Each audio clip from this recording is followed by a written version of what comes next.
Hello મિત્રો, આપણે ખેતરમાં આવી ગયા છીએ। તમે સવારનો નજારો પણ જોઈ શકો છો।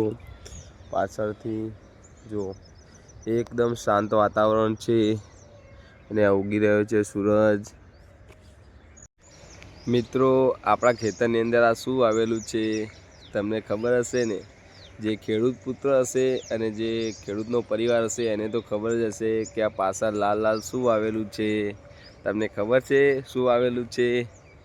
આ છે રાજગરો, બરાબર। આને લોકો શિવરાત્રિના તહેવાર ઉપર ખાય છે અને આનો શીરો પણ બને છે। મિત્રો, આપણે પાવડો અને પાણીની ડોલ સાથે લઈને આવ્યા છીએ। તમે જોઈ શકો છો પાણીની ડોલ આપણે એટલા માટે લાવ્યા છીએ કે આપણે ખેતરની અંદર એક નાનો આંબો આવેલો છે, એટલે આપણે આંબાને પાણી પાવા માટે અંદરથી ભરીને લાવ્યા છીએ પાણી ડોલમાં, એટલે પાવા માટે આંબાને। અને તમે પણ કોઈ એક વૃક્ષ વાવો અને વૃક્ષને પાણી પાવો ને મોટું કરો।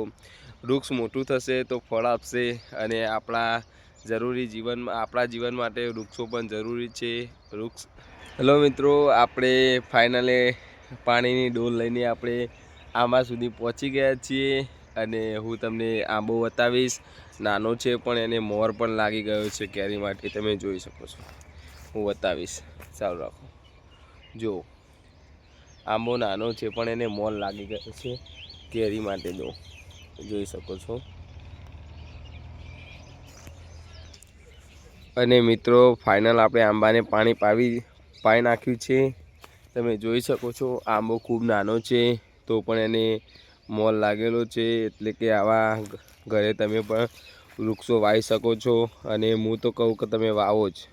મિત્રો, આપણી બાજરી પણ નાની નાની થઈ ગઈ છે, જો ઉગીને તૈયાર થઈ ગઈ છે, તમે જોઈ શકો છો વિડીયોમાં। અને મિત્રો, આપણા ખેતરની અંદર આપણે ખેતરના જે શેઢો છે, શેઢા ઉપર એક જગ્યા પર આંબો, પછી તમને જે જગ્યા પર જગ્યા મળે તે જગ્યા નાના વૃક્ષ ફળ તમે વાવી શકો છો।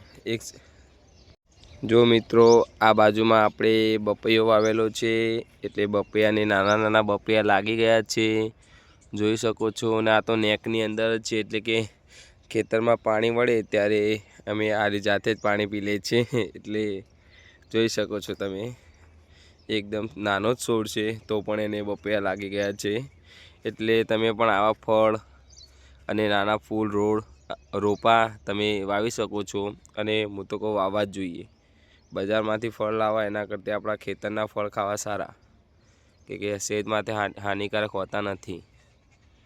મિત્રો, આપણે લાવ્યા હતા પાવડો, તે પાવડો હજુ નેકમાં જ મેક્યો છે અને આ કૂતરાઓ, આપણું ખેતર નજીક જ છે, ઘરની નજીક જ છે ખેતર આપણું, એટલે કૂતરાઓએ ફરીને દોમાં તોડી નાખ્યા છે।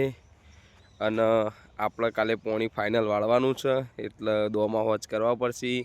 તમે જોઈ શકો છો આ પડ્યો પાવડો અને આ આપણું ઘર છે, આ આપણું ખેતર છે, એકદમ નજીક જ છે, એટલે કૂતરા ફરીને દોમાં અહીંયાથી લઈને સામે સુધી તોડી નાખ્યા છે, બધા હોજ કરવા પડશે।